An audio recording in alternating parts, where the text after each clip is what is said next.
The following content is provided under a Creative Commons license. Your support will help MIT OpenCourseware continue to offer high-quality educational resources for free.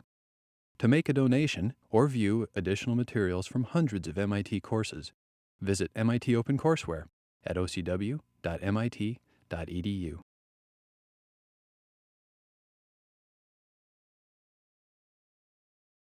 So last time we finished talking about trabecular bone, and what I wanted to talk about this week was tissue engineering scaffolds.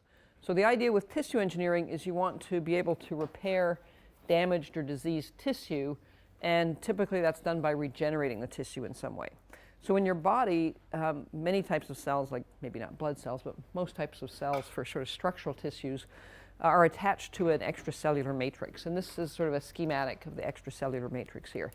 And the composition depends on the type of tissue that's involved. So for example, in skin, it would be collagen and something called glycoaminoglycans and elastin.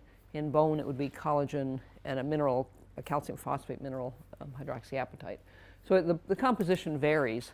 But the idea with the tissue engineering scaffold is that you want to make a material that essentially substitutes for the extracellular matrix, and it does so on a sort of temporary basis. So the idea is you put something in the body, the cells attach to that, whatever scaffold you put in, and the scaffold has to be made in such a way that the material, that the cells can, they can migrate through it, they can attach to it, they can differentiate, they can proliferate, so the cells can do all their normal function.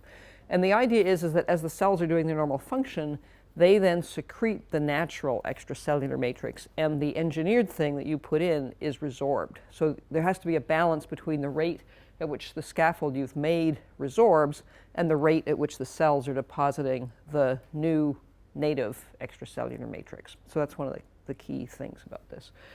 So this is just an example of sort of a schematic of an extracellular matrix. In this case here, there's collagen fibers, so these guys here are collagen fibers, and these kind of hairy looking things are proteoglycans. So they have a core of protein with sugars kind of hanging off of them, and there's different kinds of gags, they're called, that hang off of them. So one's chondroitin sulfate. The CS here stands for chondroitin sulfate. There's one called dermatin sulfate, and there's one called heparin sulfate. So there's different of these glycosaminoglycans. So let me write down some of this, and then we'll kind of get into this. So what I wanted to do today was show you some examples of tissue engineering scaffolds, show you some of the sort of design requirements. So you have to have, obviously, a material that's porous so the cells can get in there, and that's where the cellular solids comes in. So we'll talk about some scaffolds, some of the sort of design requirements for them. And also, we'll talk a little bit about processing of the scaffolds and mechanical properties of the scaffolds. So I'm hoping I can finish most of that today. And then next time, I have a little case study on osteochondral scaffolds. So osteo means bone, and the chondral means cartilage. So this was sort of a two-layer scaffold that we developed in collaboration with some other people at MIT and some people at Cambridge University. And it went from sort of a research thing to a startup thing and being used clinically. So I was going to talk about that Wednesday. Okay, so let me just get started here.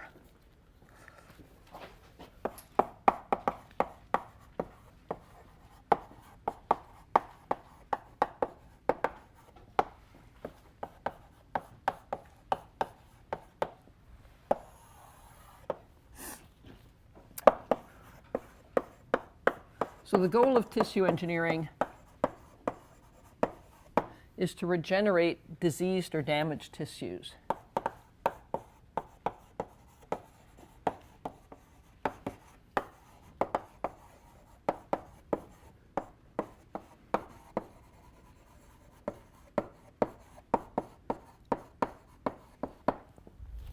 And in the body, the cells attach to the extracellular matrix.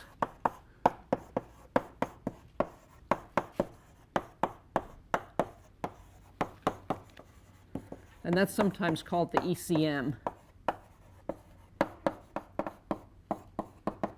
So sometimes the scaffolds are called scaffolds, and sometimes they're called matrix because the extracellular matrix is called matrix.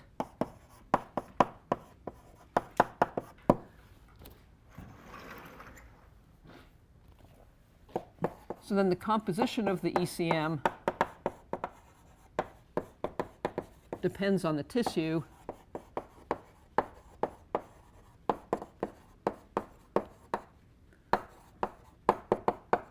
But it usually involves some sort of structural protein, so something like collagen or elastin.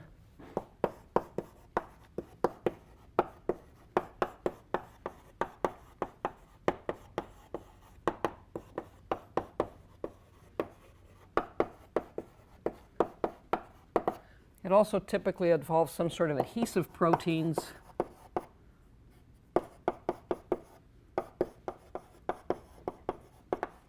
So something like fibronectin or laminin.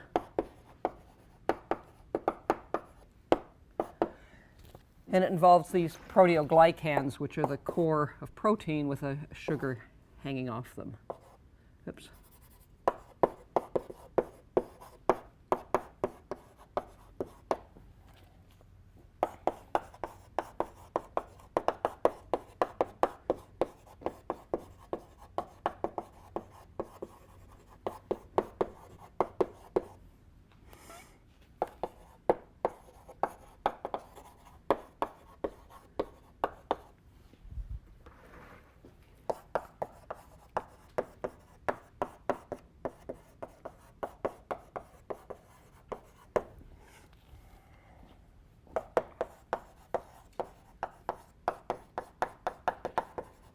And the sugars are typically glycosaminoglycans.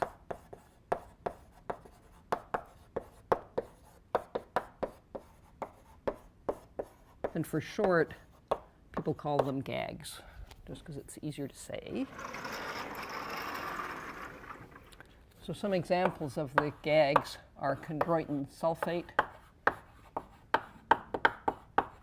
And we're going to talk more about that a little later, because that's one that we've used in making collagen-based scaffolds with Yanni and us.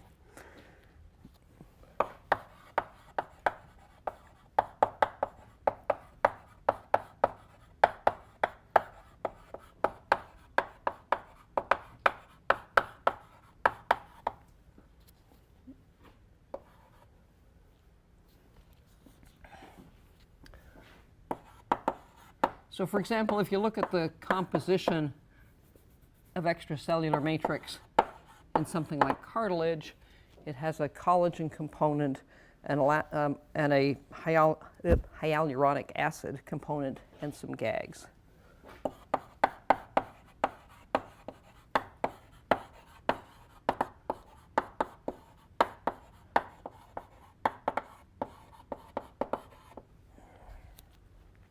And this hyaluronic acid is a proteoglycan.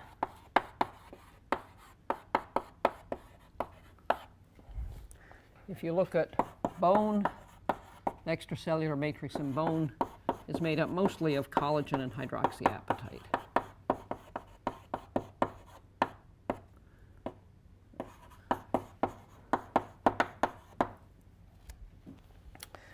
And if you look at skin, skin is made up of collagen, elastin, and proteoglycans.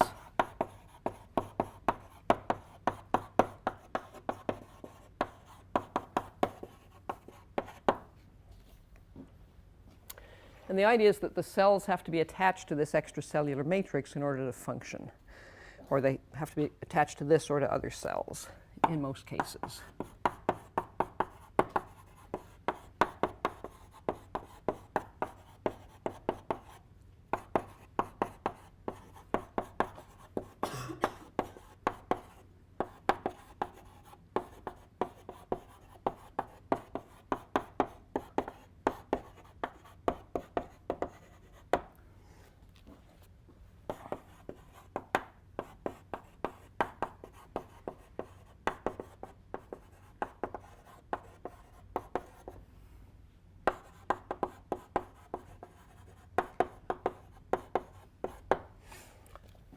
So next week I'm going to talk a bit about cell mechanics, and we have some video where we watch a cell deforming a scaffold, and I don't have videos to show you, but I had a student who took videos of cells migrating along the scaffolds, and you can see how, we'll look at how the stiffness of the scaffold affects how the cells migrate along the scaffold.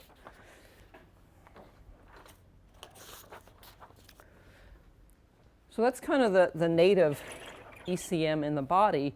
And the idea with tissue engineering is that you want to make a scaffold that's porous that mimics the extracellular matrix in the body. So that, say there's some tissue that's damaged, say there's damaged cartilage, you want to provide sort of an extracellular matrix that's a sort of synthetic thing that's going to provide the same function as the ECM in the native tissue.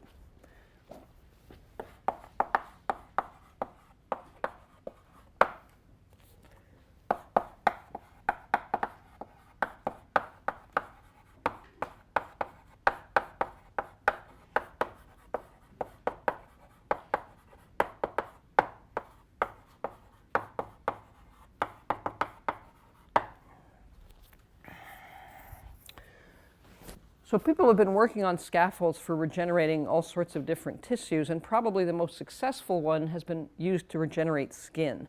And there's been scaffolds available for regenerating skin for probably almost 20 years now. And one of the first ones was developed by Professor Yanos in mechanical engineering here at MIT, and it's actually still sold by a company called Integra.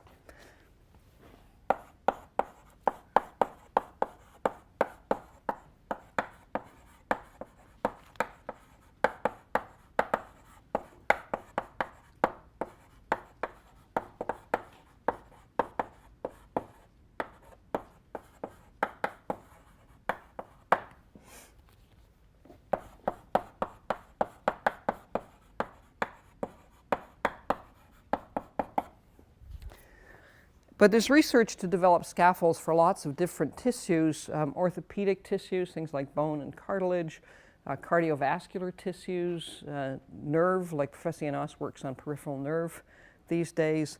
People have looked at trying to make scaffolds for gastrointestinal tissues, so all sorts of different tissues. And at MIT, there's quite a lot of interest in this. There's a lot of people work on it. So Bob Langer works on it, Linda Griffith, Sangeeta Bhatia.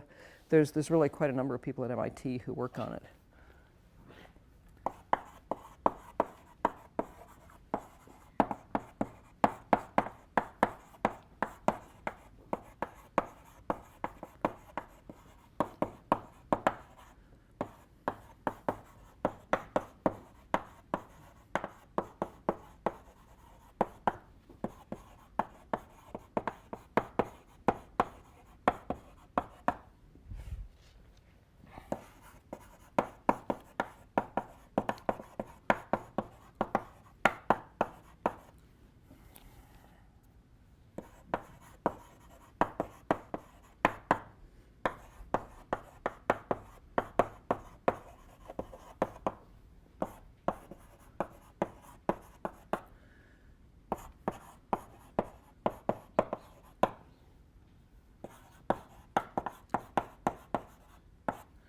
So those are just some of the people at MIT. So the idea is in the body, the cells are constantly resorbing the extracellular matrix and depositing more. So if you think about bone, for example, remember we said bone grows in response to load. Even in healthy bone, the bone is constantly being resorbed and deposited. And in normal bone, the rate of resorption and the rate of deposition is roughly the same. When people get osteoporosis, the thing that happens is that balance gets out of whack. And so it's not being deposited at the same rate it's being resorbed.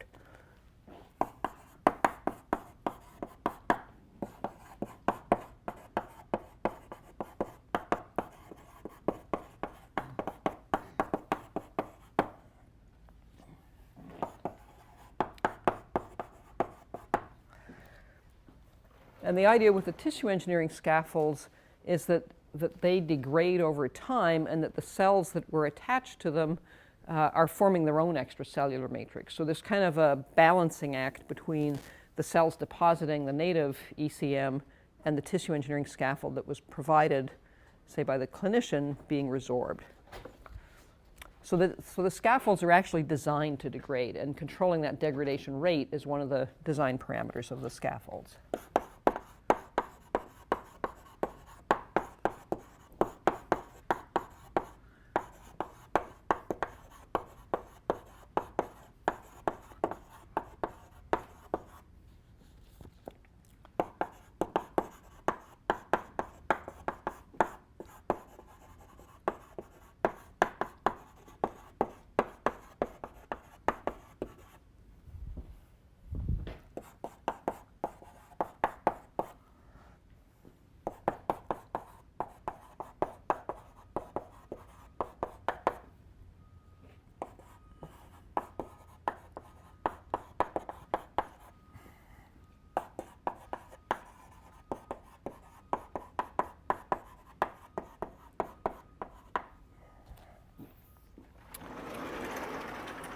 Okay, so that's kind of the overall kind of big picture. And what I wanted to talk about next was some design requirements for the scaffolds. So if you think about it, there's different sort of ways you can think about what the requirements are. So you have to make the scaffold out of some solid, and there's some requirements for the solid. So obviously you want a solid that's biocompatible. That's one kind of main requirement.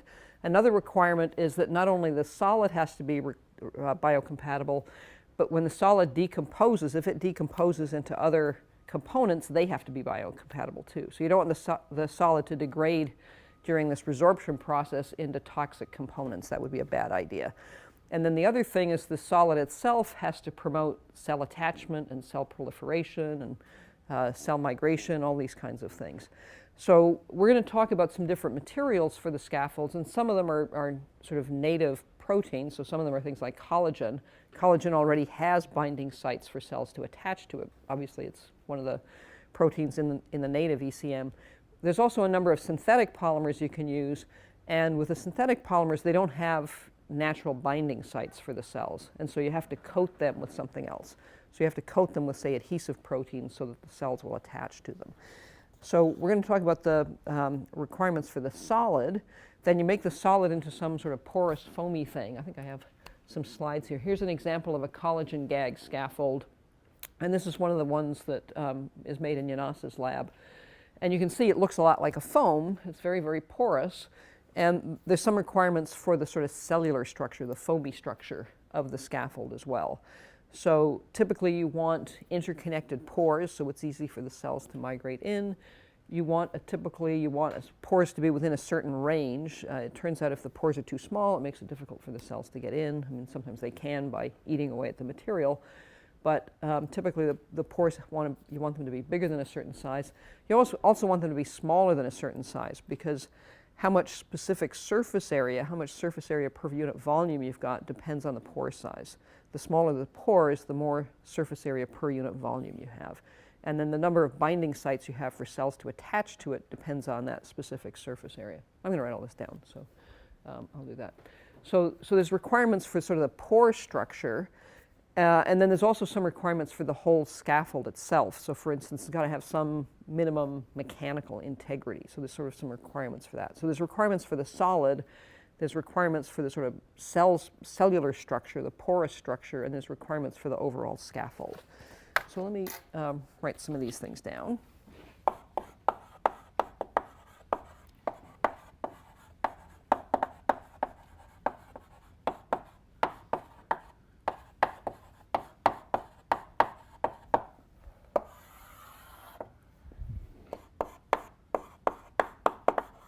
So there's some requirements for the solid, so it must be biocompatible.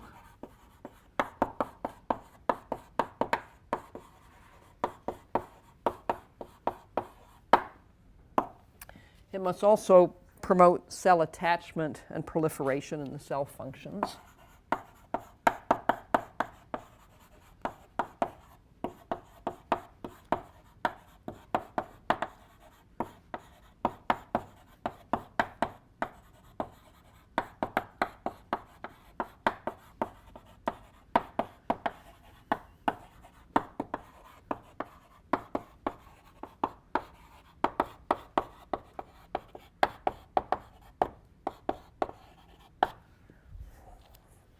And then it must degrade into non-toxic components.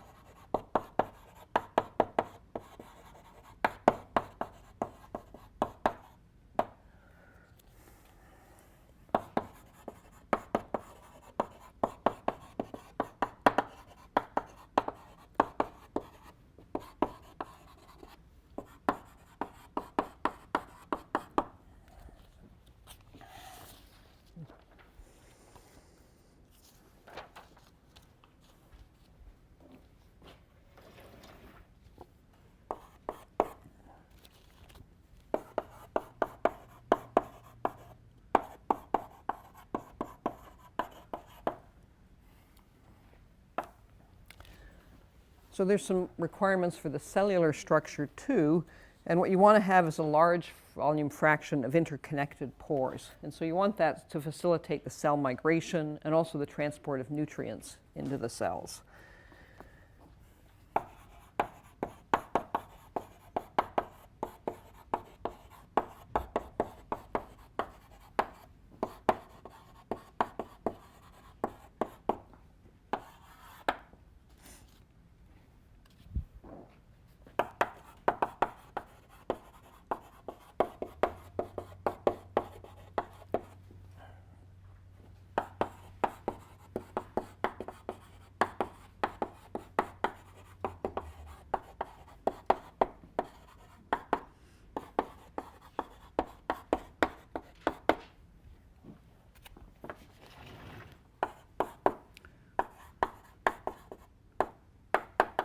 Yeah.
So you also want the pore size to be within a critical range. So you need the pores bigger than a lower limit so the cells can migrate through easily, can kind of get in there. And you want the pore size to be less than an upper limit to have enough surface area to have enough binding sites to actually attach cells. And for different tissues, there's different critical ranges of the pore size.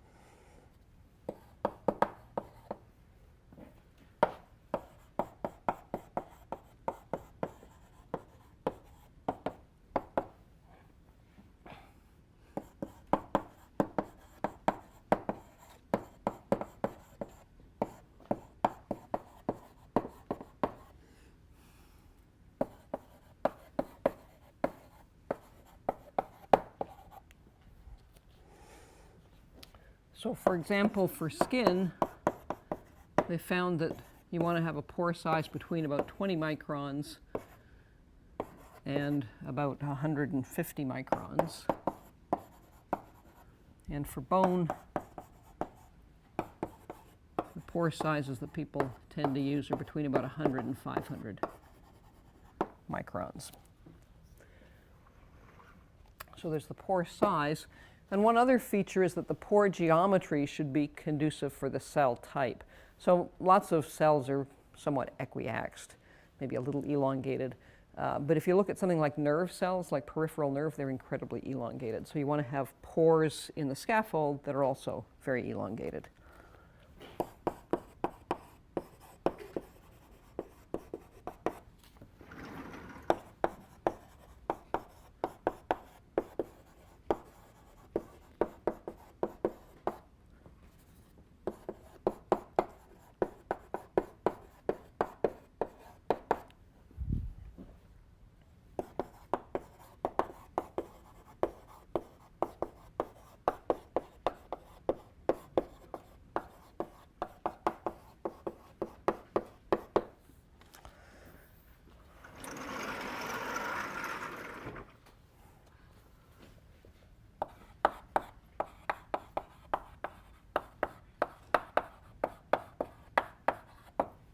And then for the overall scaffold, it needs to have some mechanical integrity. You guys okay?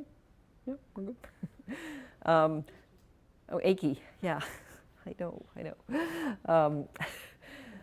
So you want to have some overall mechanical integrity. I mean, the thing has to be put into the body in surgery, and people are going to be pushing and poking at it, and so there has to have some just overall mechanical integrity.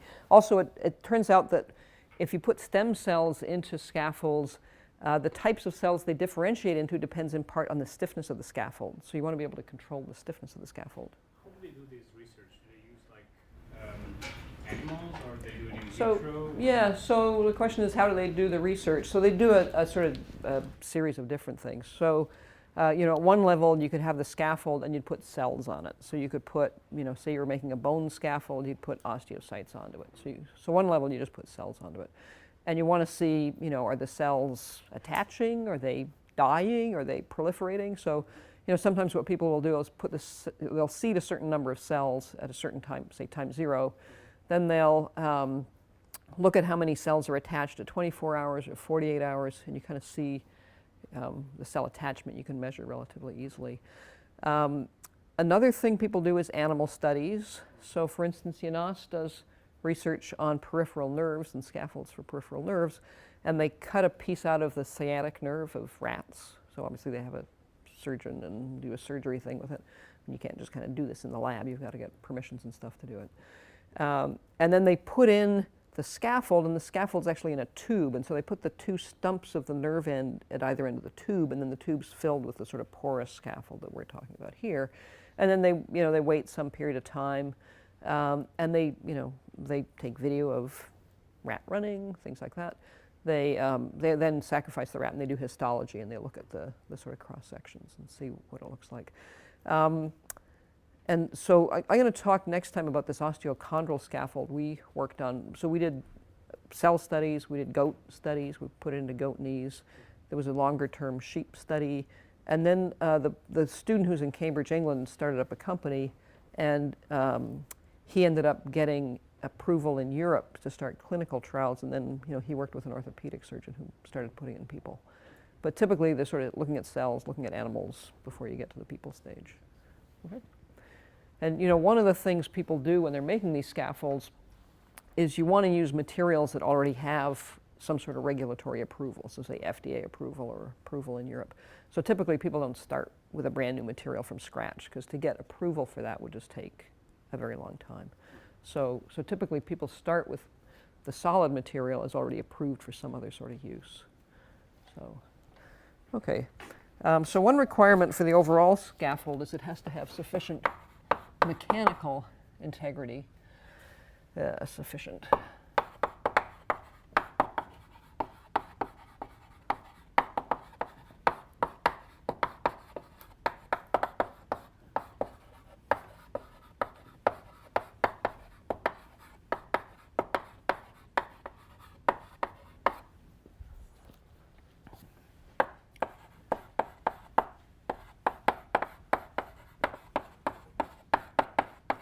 And then also, as I mentioned, the stiffness of the scaffold can affect the differentiation of cells.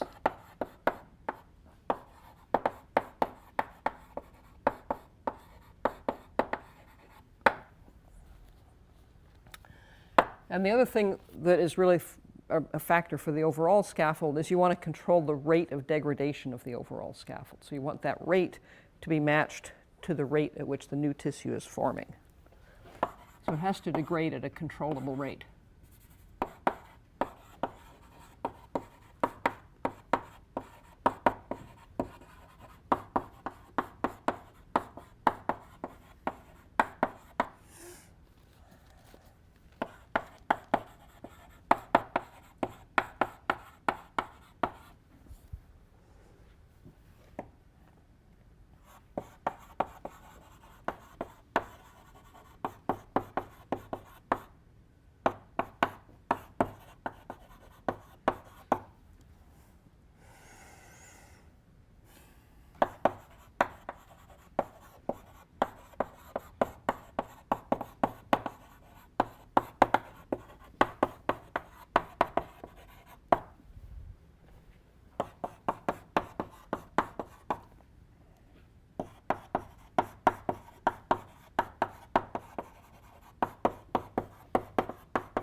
Okay.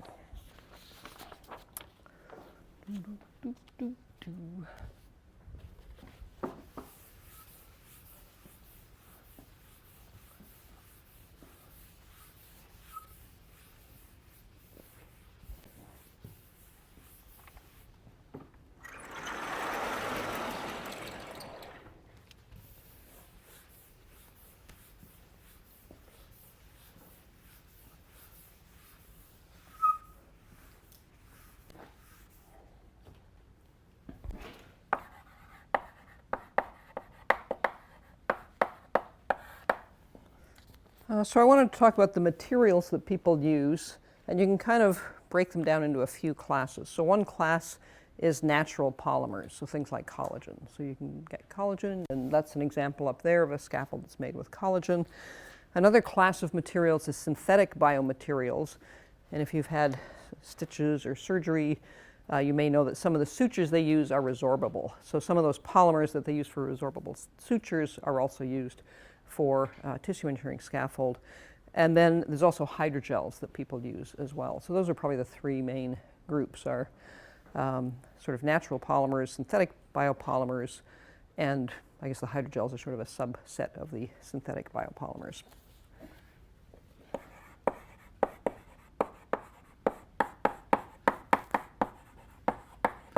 So collagen is probably the most common kind of natural polymer that's used. They also use gags, and this scaffold up here is made by making a coprecipitate of collagen with a gag, chondroitin sulfate. People also use alginate. I think one of the project groups, you guys are going to make some sort of alginate scaffold, right? No? Alginate foamy thing? Yeah. And people also use something called chitosan, which is a derivative of chitin, which is what's in the exoskeleton of insects and things like lobsters. So those would be all examples of natural polymers that can be used and people have tried. I'm going to talk a bit more about collagen just because it's the most common one.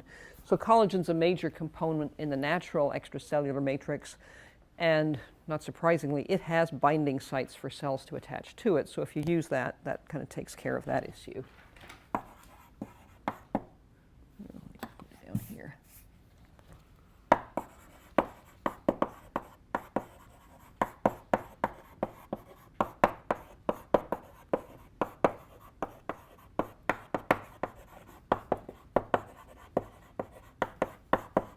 So collagen exists in many types of tissues. It exists in skin, exists in bone, cartilage, ligament, tendon, cartilage.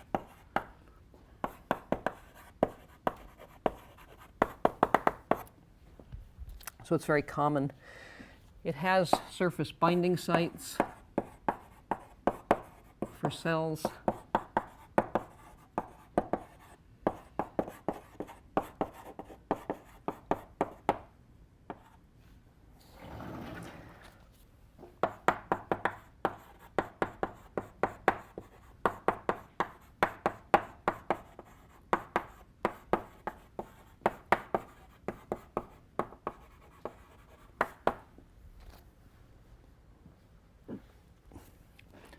It has a relatively low Young's modulus.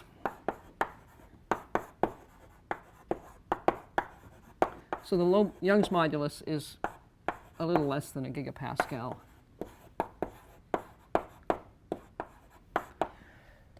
But you can increase the modulus by either cross-linking or by using it in conjunction with some synthetic polymers.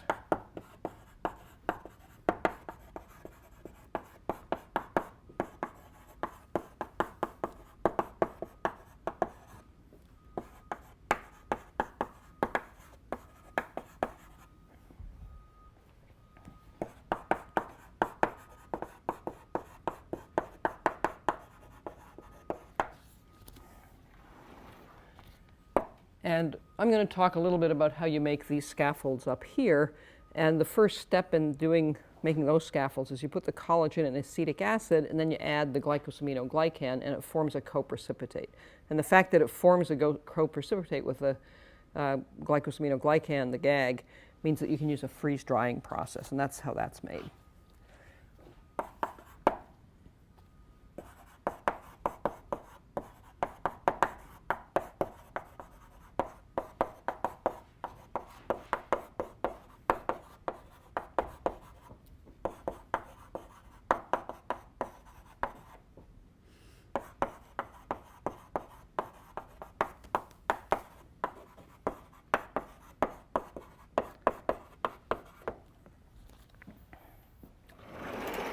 So that's collagen is one option.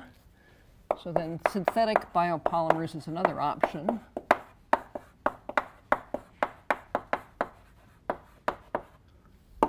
And as I said, typically they use the materials that are used for resorbable sutures.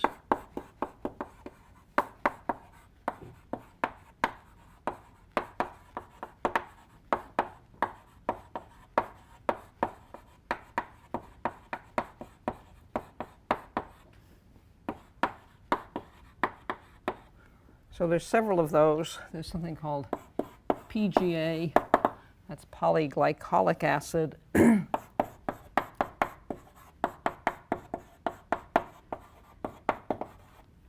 something called PLA, that's polylactic acid.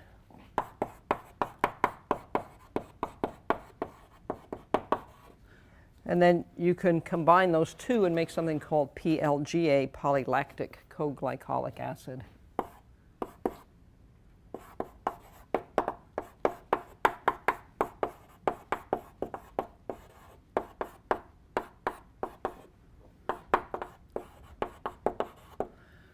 And you can control the degradation rate of these things by controlling the molecular weight. And in this case, you can also control it by controlling how much of each of those things you put in.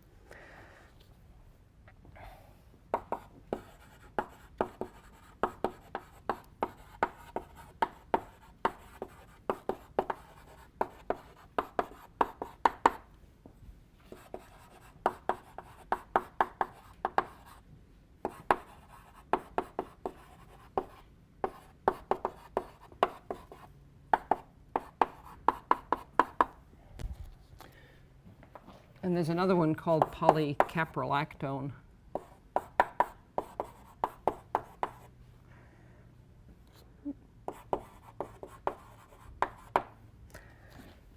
So those are several synthetic biopolymers that people use. There's lots of different materials, but these are just some typical ones.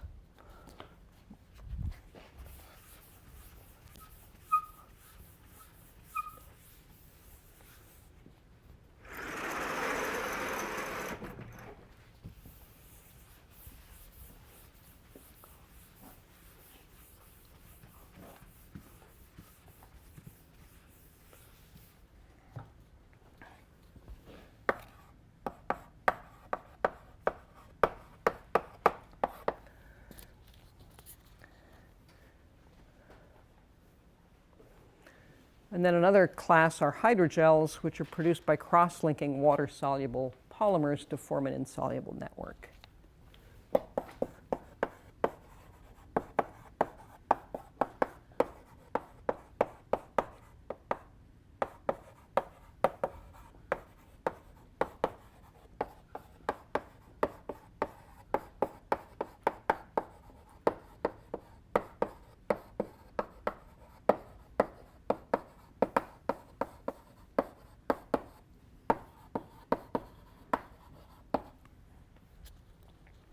And those are typically used for soft tissues.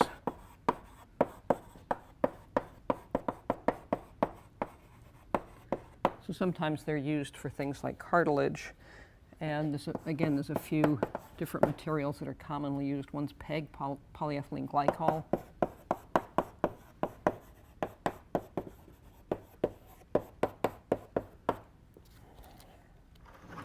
One's PVA, polyvinyl alcohol.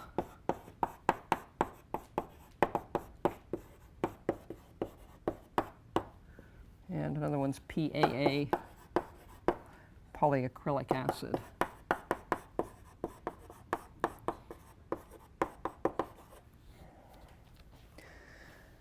So for these synthetic polymers, there's many different processing techniques available, and I'll talk a little bit about some of the processing techniques. But one of the limitations is they don't have natural binding sites, and you have to coat them with some sort of binding agent like an adhesive protein to get the cells to attach to them.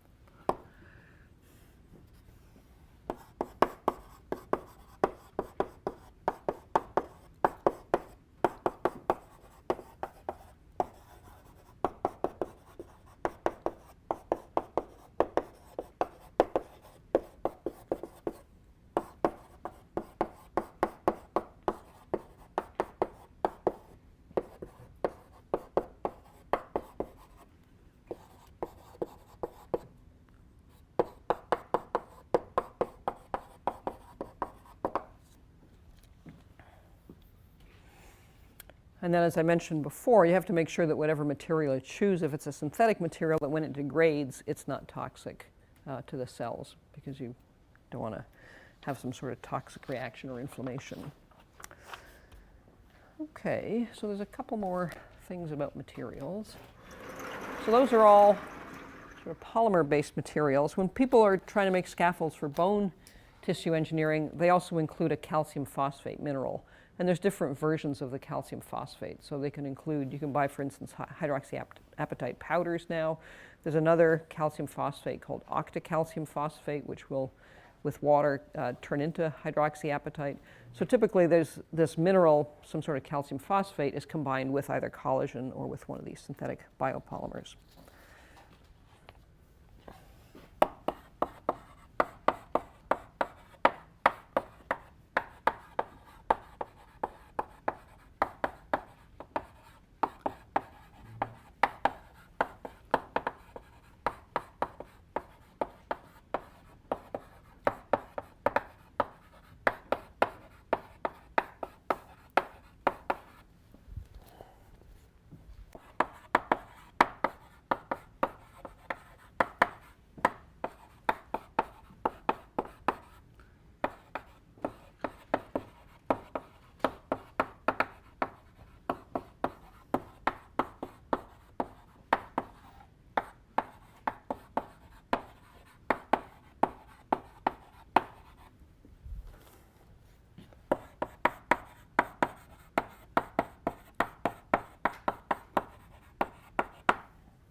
And one other option is something called an acellular scaffold.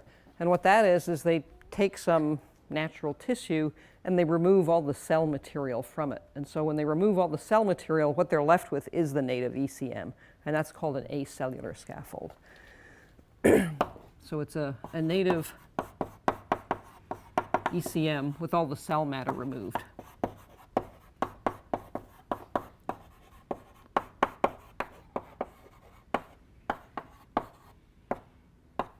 And they remove the cells by, they can use sort of a physical agitation or chemical, or using enzymatic methods, using something like trypsin to get rid of the cells. So there's ways that they can get rid of the cells.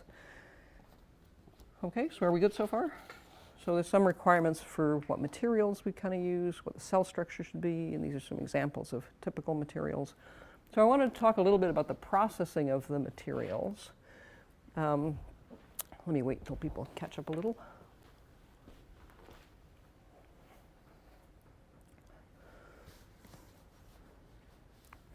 Oh, and I have some scaffolds I was going to pass around. So this big sheet is a piece of the collagen gag scaffold that I showed a minute ago. And then this little piece is a mineralized version of that. So this has the collagen plus a calcium phosphate plus hydroxyapatite in it.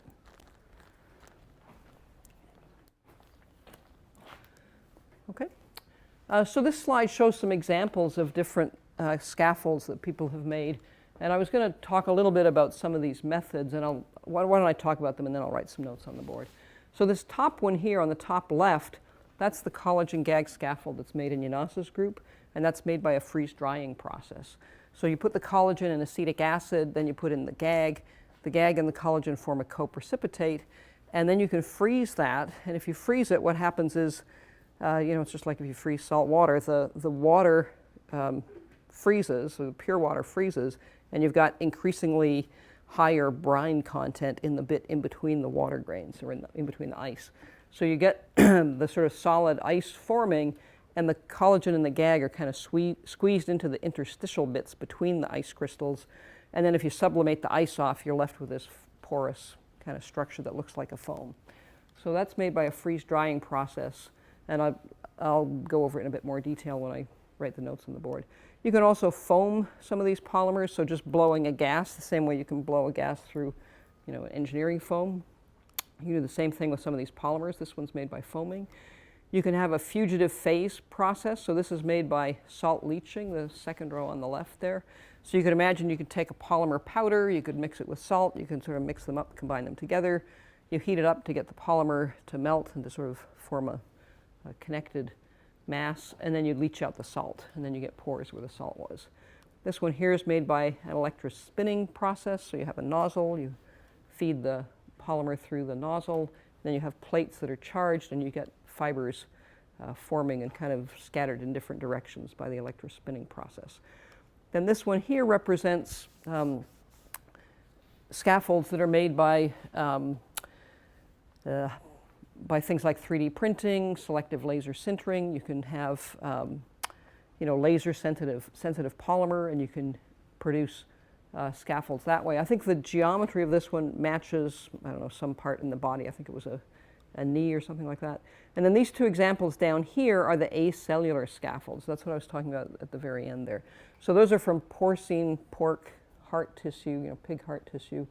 And those are mostly elastin, and they've had all the cell matter removed from them. Okay? So you can kind of see that these synthetic scaffolds here have a structure that's not so different from these native ECM scaffolds down here. Okay? So let me write some of the things about the processing on the board. Let's see, let me rub this off and start over here.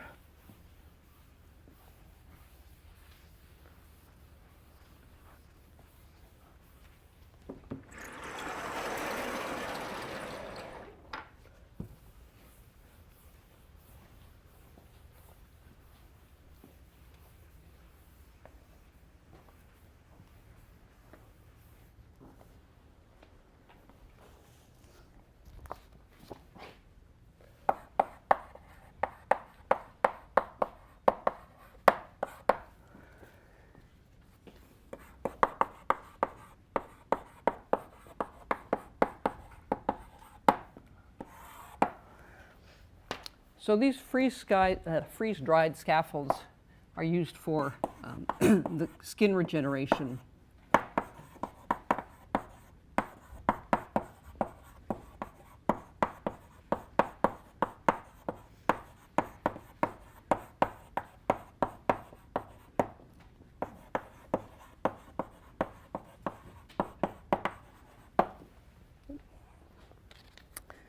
And I think I have some more slides here. So there's kind of a two-step process. In the first step, you make what they call a slurry. So you make the slurry by taking the collagen, and for skin, I think you want type 1 collagen. Yeah, skin is type 1 collagen. There's different types.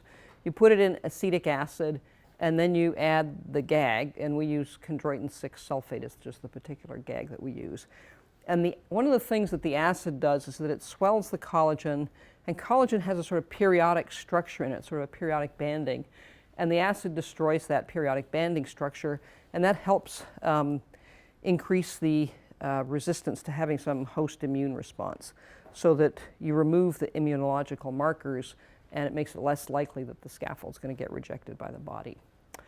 So then when you put the GAG in, you form a coprecipitate.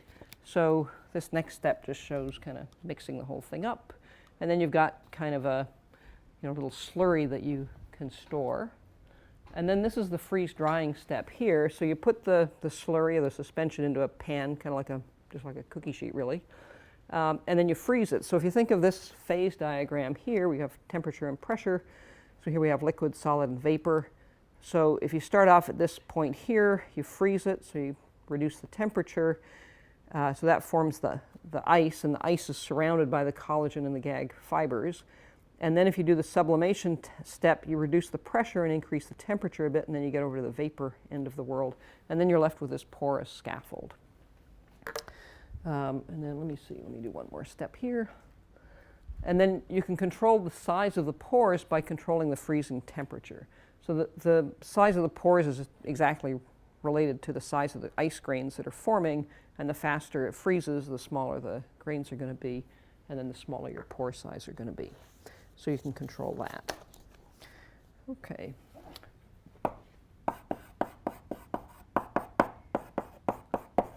So the type 1 collagen is mixed with acetic acid.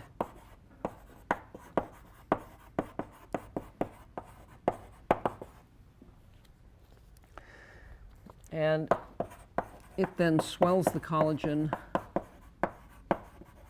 and disrupts this periodic banding.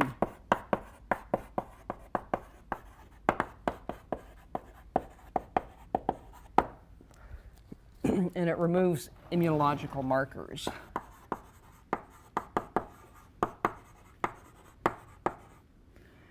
Immune.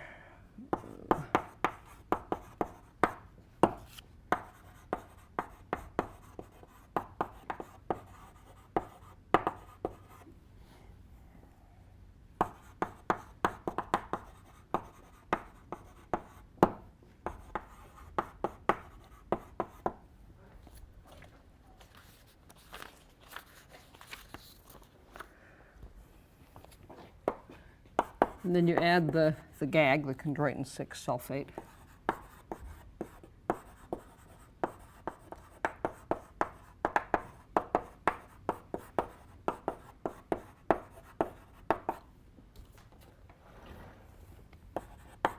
And then that cross-links with the collagen and forms a coprecipitate.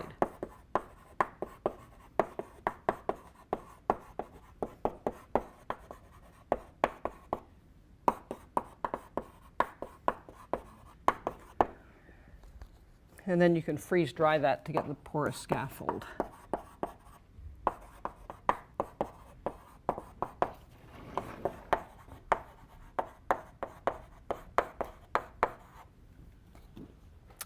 And typically, the relative densities of these scaffolds is very low. So typically, they're 0.5% dense. The relative density is 0.005. So they're 99.5% air, and the rest of it's the collagen and the GAG. And the pore sizes are typically between about 100 and 150 microns. And Janos uses the same scaffolds for the nerve regeneration, and he uses a directional cooling, and that then elongates the pores so that the idea is that they elongate so that the nerves kind of grow along that length.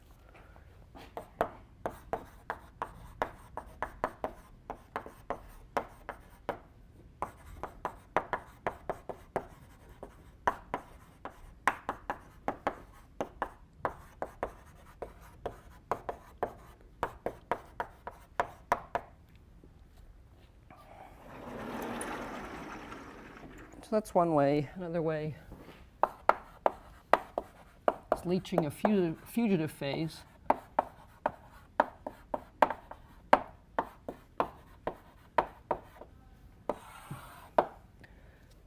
So let's see, I think, here we go, back to there. So if you look at the one on the second row on the left, that's done by using salt as the fugitive phase. People use other things. You can use wax. Paraffin wax works as well. So it doesn't have to be salt. There's different things you can use.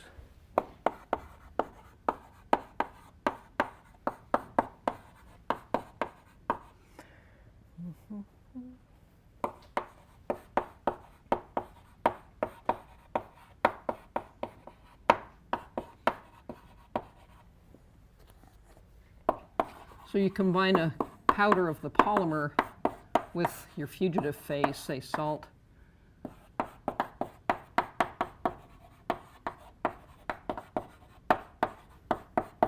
Then you heat it up to get the polymer to bind, and then you leach out the salt.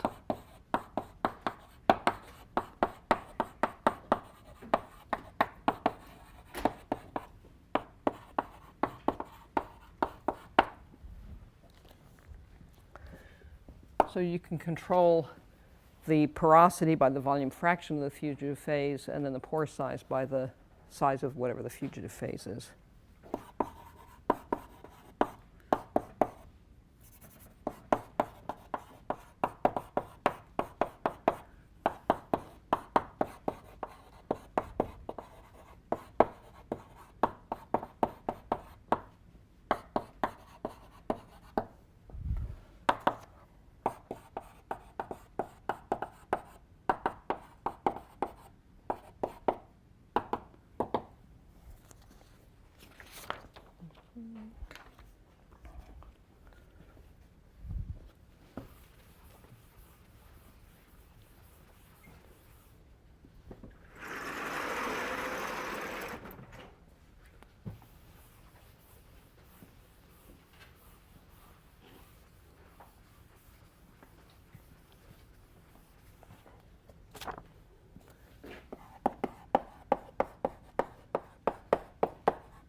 So another technique is electrospinning. The idea is you produce fibers from a polymer solution that you extrude through a nozzle, and then you apply a voltage across some plates to spin the fibers.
And then you get a network of these fibers, and typically they're micron scale diameter.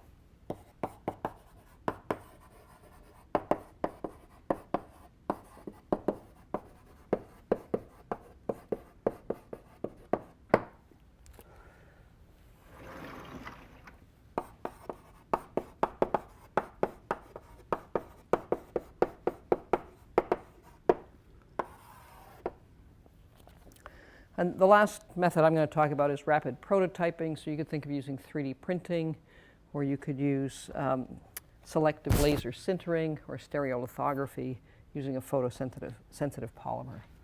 So the idea is you know how this works. You just build up layers of solid, one layer at a time.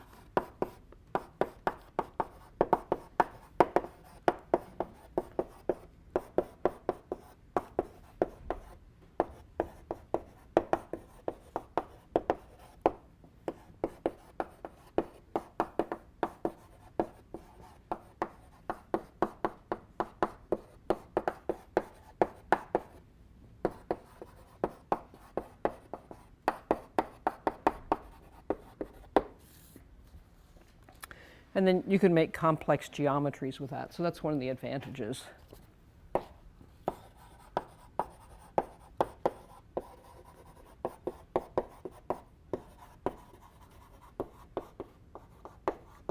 So if you wanted to make a part to fit, a particular place in the tissue, then it's convenient that you can control the geometry of the whole part.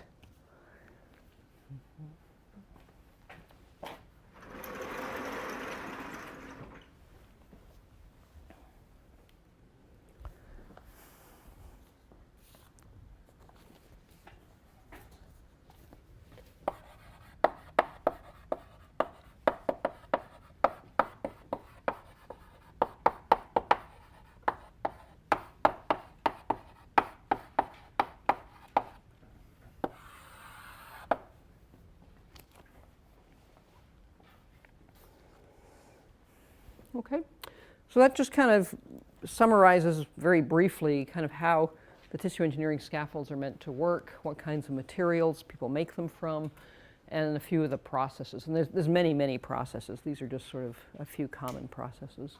I wanted to talk a little bit about the mechanical behavior because that's kind of what I do.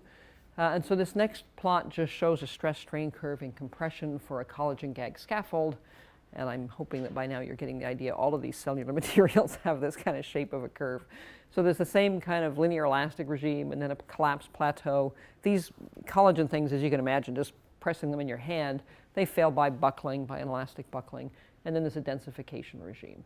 So they look like all the other kinds of curves that we've got.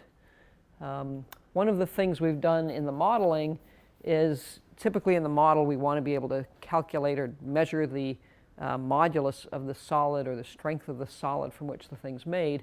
So Brendan Harley was one of my PhD students, and he took a little microscope, cut a little strut. The struts are very small, right? The pore size is 100 microns, so the struts are, on that order. He glued one end of the strut to a glass slide, and then he used an AFM probe to do a little bending test on that little strut. And so he could measure, if he could measure the deflection, he knew the length, he knew the geometry of the strut, he could figure out what the modulus was for the solid. So he backs out what the modulus is. So he did these measurements on a dry strut. And then by comparing the overall modulus of a dry scaffold with a wet scaffold, he estimated what the modulus of the wet scaffold or the wet strut would be. So the modulus of the dry collagen gag was 672 megapascals, a little less than a gigapascal, and wet it was about 5. So there's a huge difference between the wet and the dry. Okay, so let me just write a few notes about that.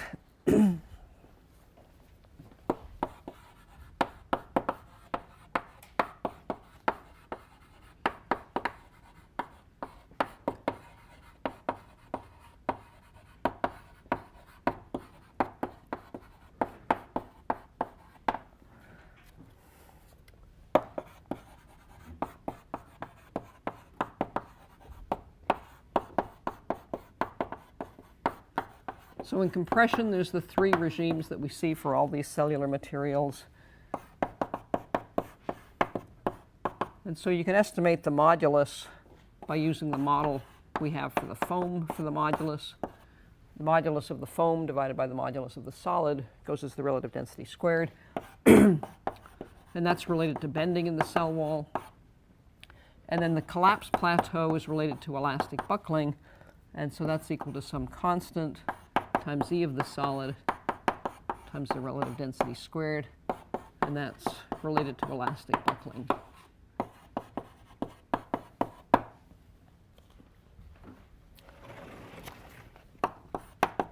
And then we measured E of the solid doing this little AFM beam bending test.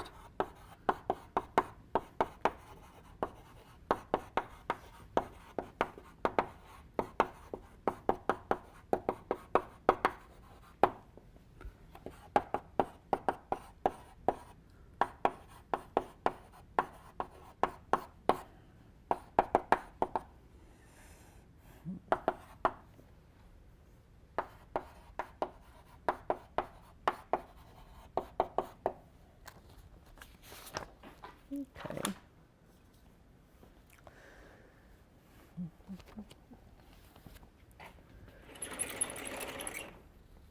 And for one of these low density scaffolds, we measured the modulus, we measured the buckling strength, and we got pretty good agreement by using these equations here.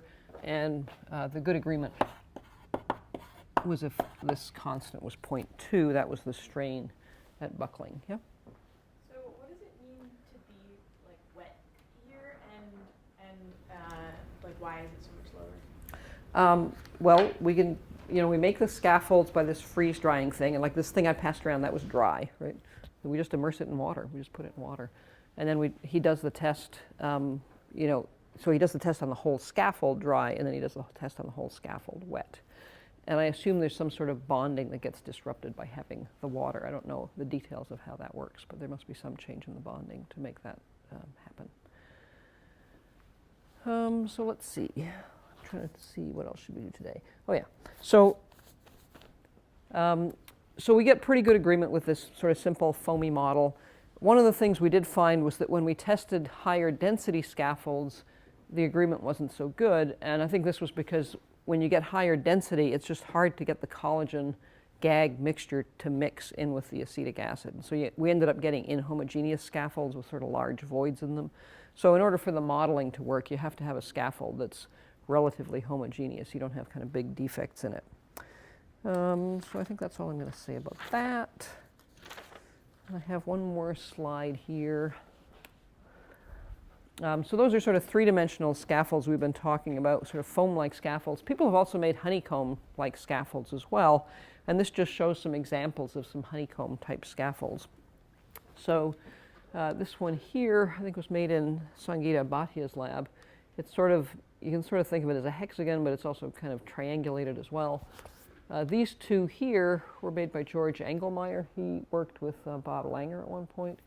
And these two scaffolds here, they're both sort of rectangular cells, and they were designed to look at how the cell geometry or the pore geometry affected the sort of morphology of the cells that attach. So if you have different shaped pores, you get different morphology in the cells that you're trying to attach.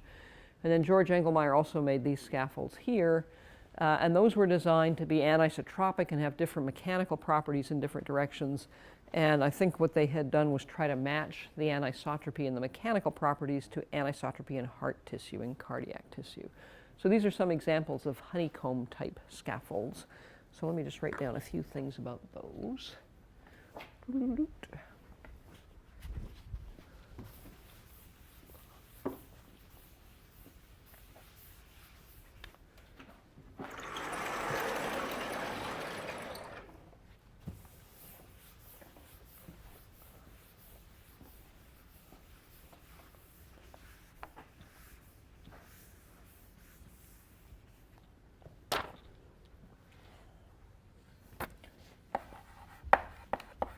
So I think these were more, sometimes, obviously the scaffolds are used, the ultimate goal is to use them clinically, but sometimes people make scaffolds just to study cell behavior. And some of these I think were made just to study how the cells would behave on them. So they're sort of idealized to do that.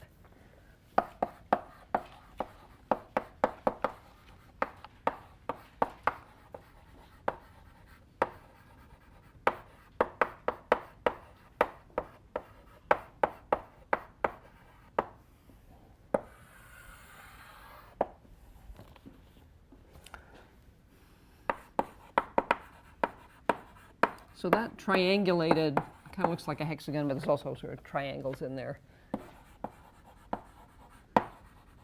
I think the thing they were looking at with that was the transport of nutrients to cells.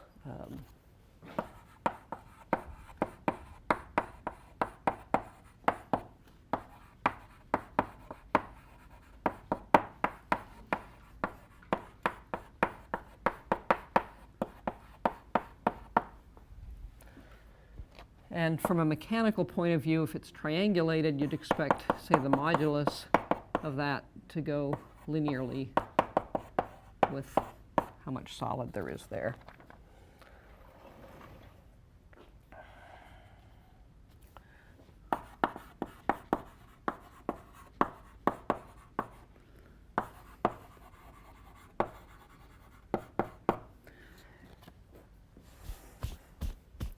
So the rectangular honeycomb and the diamond-shaped pores, they were used to study the effect of the pore geometry on the cell orientation. They used fibroblasts.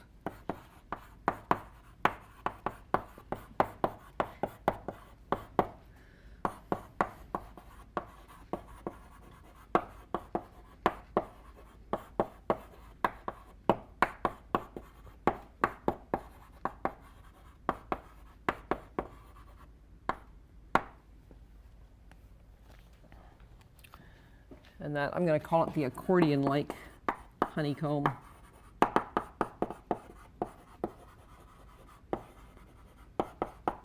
That's mechanically anisotropic, and the mechanical anisotropy is matched to the cardiac tissue.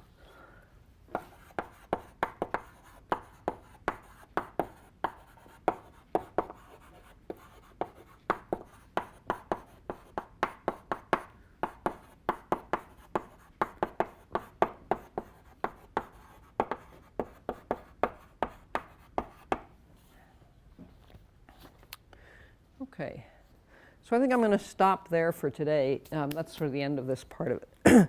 And next time I'm going to talk about the osteochondral scaffold, so I don't think it really makes sense to start it for 2 or 3 minutes. So I'll start that tomorrow, or Wednesday, and we should be able to finish that on Wednesday. So one of the things that these honeycomb type scaffolds kind of suggests is that the scaffolds are used both to try to regenerate tissue in the body in clinical applications, but they're also used as sort of an environment for cells in order to study cell behavior. So next time I'm going to talk about an osteochondral scaffold, and the idea with that was to try to use it clinically. But next week I'm going to talk about cell mechanics a bit. And when people study cell mechanics, so we're looking at this, the mechanics of biological cells, not the cellular structures. So when people look at trying to study how cells behave, they need some environment to put them on. Typically people started by just using flat 2D substrates, But the flat 2D substrates are kind of easy to study, but they don't really represent the tissue in the body. And so people are now using tissue engineering scaffolds as an environment that they can control to study how cells behave. So they study cell attachment, cell proliferation, cell migration, and cell differentiation, all by using the scaffolds as kind of a controlled environment. So we'll talk about that. Probably not, I don't know if we'll get to it on Wednesday, but we might start it on Wednesday and finish it next week. Okay?